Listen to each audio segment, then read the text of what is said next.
자, 안녕하십니까. 이시면의 주식은 수공장 6월 21일 목요일 모닝브리핑을 시작을 하도록 하겠습니다. 글로벌 시장이 불확실성이 많죠. 금리 인상 속도라든지, 그 다음에 무역 분쟁 관련된 내용, 계속 시장에 어떤 변동성을 만드는 요건이 2월달부터 계속 유지를 하고 있습니다. 사라지지는 않고 있어요. 그런 와중에 전일 같은 경우에 나스닥 지수 사상 최고치를 경신을 했습니다. 러셀 2000 지수도 마찬가지예요. 이 두 가지 물론 작년인가요? 작년 재작년에 보면 지수 자체는 다른 종목군들은 보합권이라든지 아니면 변동폭 보합권에서 위아래 어벤 등락 부분들을 하고 있는데 삼성만 신고가 파동 부분 만들 때하고 비슷한 것 같아요. 나스닥은 사상 최고치하고 러셀 2000 지수는 계속 신고가를 경신을 하고 있는데 신흥국은 약간 쾌수천 부분들을 점 찍고 있죠.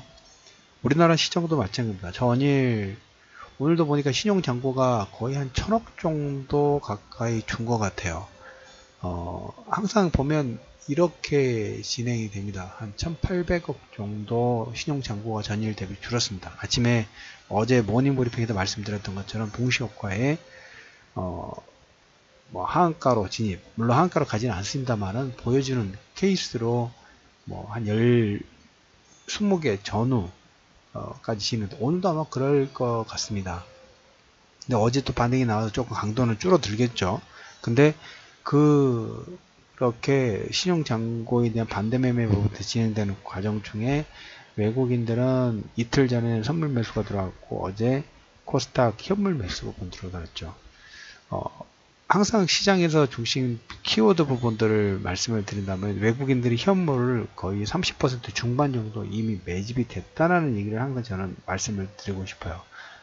이 물량 부분들이 최소한 30% 미만으로 간다든가 이렇게 되면 정말 시장에 대한 컨센서스 자체가 보수적으로 바뀌었다라고 말씀드릴 수 있겠지만 그 전까지는 계속 ING예요. 왜? 인플레이션 시대에서 여러분들 항상 강조드렸던 내용들이 있죠. 화폐 가치가 떨어지고 있는데 그 화폐 가치를 보존할 만한 자산군을 두 가지를 딱 그냥 쉽게 떠올린다면 첫 번째가 주식이고 두 번째가 부동산이겠죠.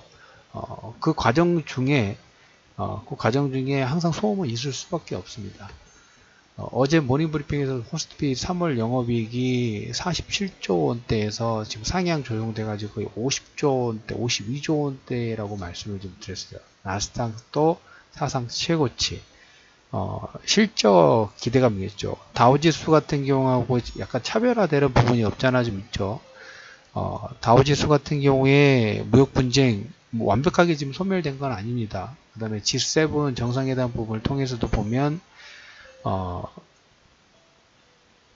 트럼프의 전략이 딱 보여요. 그러니까 예전 같으면 여러 국가를 상대를 하다 보면 이걸 격파하기가 쉽지는 않죠. 그래서 트럼프는 중국을 대상으로 무역 분쟁이 어떤 하나의 큰 시그널 부분, 신호탄을 띄워놓고 이제부터 각 국가들마다 각계 전투로 FTA의 그림 자체를 새롭게 바꾸는 그런 과정 중이라고 보시면 될 것 같아요. 최근에 하락 부분들이 진행됐던 변동성 그걸로 인해서 아직까지 불확실된 아직까지는 확실하게 완벽하게 해소된 건 아닙니다. 하지만 이제 극점 찍을 어제 세 가지 요건하고 중국이 내세울 수 있는 카드하고 미국이 내세울 수 있는 카드 말씀을 좀 드렸죠. 그 이상 더 이상 카드가 나올까를 한번 우리가 생각해 볼 필요 없어요. 왜? 그게 극점이 될 가능성 자체가 크기 때문에 주가는 항상 미리 앞서서 움직입니다. 우리나라 지수도 마찬가지고 그 다음에 나스닥이 신고가 파동 부분을 보이는 이유도 하나의 일맥상통한다라는 측면으로 보시면 됩니다. 나스닥이 먼저 가고 다우지수가 나중에 나스닥이 전체 시장 자체를 견인을 하고 근데 트럼프가 하는 정책적인 부분들 보면 이런 생각 보면 항상 든다고 말씀드리죠. 다우지수도 나중에 신고가 가겠다. 나스닥처럼. 왜 그런 그림 부분도 이미 만들고 있어요. 프레스를 누르는 역할 부분을 한쪽을 누르다 보니까 어떤 현상이 나왔냐면 오펙에서는 오늘 이제 22일 그 정산이냐 감산이냐 지금 진행되겠죠. 최근에 낙폭분이 컸기 때문에 이제 기술적 조정 부분이 나오는 거고, 유럽 연합이 미국산 제품에 대해서 관세 부과에 따라서 32억 달러 관세 부과를 결정을 했고, 그다음에 러시아도 미국 철강 관세에 맞서서 한 5억 4천만 달러의 관세 부과를 계획을 하는데 별로 이렇게 시장에 영향을 주지 않아요. 시장이 주목하는 포인트는 뭐냐면 독일이 미국과 유럽 간의 무역에 관해서 무관세를 추진하는 방안을 해결책으로 제안을 했습니다. 항상 보면 어떤 압력 부분이 들어왔을 때 그 압력이 처음에 들어갈 때는 시장이 혼란을 주는 건 당연합니다. 하지만 점차적으로 시간이 지났을 때 새로운 방안 자체가 나오죠. 무관세의 추진 내용이 무역 갈등 해결책으로 좀 제안이 되어 있는 상태. 하나의 새로운 키워드 부분들을 만들 수 있겠죠. 그리고 어제 그 나스닥의 상승 신고가 파동 부분들을 만든 내용 보면 미디어 컨텐츠 쪽이 계속 M&A 부분들을 진행하고 있습니다. 이거는 나중에 한번 제가 별도로 우리가 그 상반기에 보면 J 컨텐츠라든지 이런 종목들의 신고가 파동을 진행하는 거하고, 그 다음에 넷플릭스의 신고가하고 계속 연관성이 있어요. 미디어 컨텐츠는 인수합병, 규모를 키우는 내용들이 계속 진행되다 보니까 상승 요인 부분들이 좀 됐고, 아무래도 이제 6월 달입니다. 2, 4분기가 마무리되는 게 윈도우 드레싱 효과가 이제 반영이 될 시점이 좀 됐죠. 낙폭에 따라서 기술적 반등 부분도 쇼커버링이 들어올 때도 됐고, 그 다음에 신용에 대한 손바뀐 부분들이 점차적으로 진행될 포인트, 그리고 마지막으로 2, 4분기가 마무리된 시점에서 그 윈도우 드레싱 플러스 시장에서 관심권을 두는 건 실적이죠. 해외 시장도 마찬가지죠.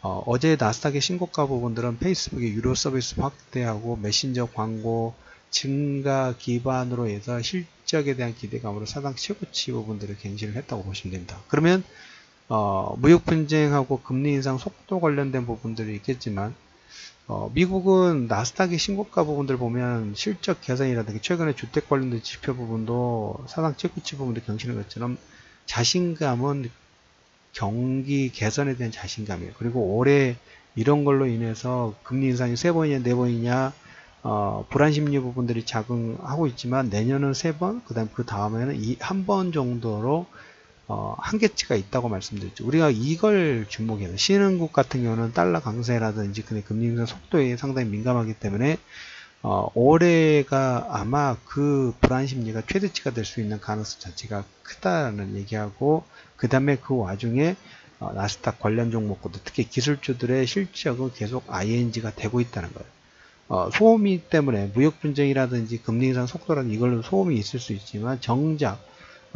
회사의 실적, 뭐 나스닥이든 아니면 일반 개별주들의 실적 우상이 된다는 것은 그 소음 이후에 다시 정고점이라든지 그 다음에 신고가 파동을 만들 수 있는 가장 기본적인 요건이 될 수 있다라는 얘기를 좀 드려보도록 하겠습니다.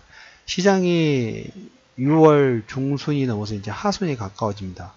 오늘 한 줄 키워드로 말씀을 드린다면 나스닥은 신고가 파동 부분 진행을 하고 있고, 두 번째 실적에 대한 기대감 자체가 기술주들에게 전반적으로 우상향 부분이 되고 있다는 얘기하고, 이런 긍정적인 포인트 부분들이 진행되는 와중에 우리나라뿐만 아니라 글로벌 신흥국 전체적으로 최근에 변동폭 자체가 커졌던 건 사실이긴 합니다만은, 그로 인해서 외국인들은 저가 매수 부분들이 진행되고 있는 과정, 그리고 신용 물량에 대한 반대 매매에 따라서 쇼커버링이 진행이 되고 있다라는 얘기를 좀 드리면서 6월 21일 이슈맨의 주식 뉴스 공장 모닝 브리핑을 마무리하도록 하겠습니다.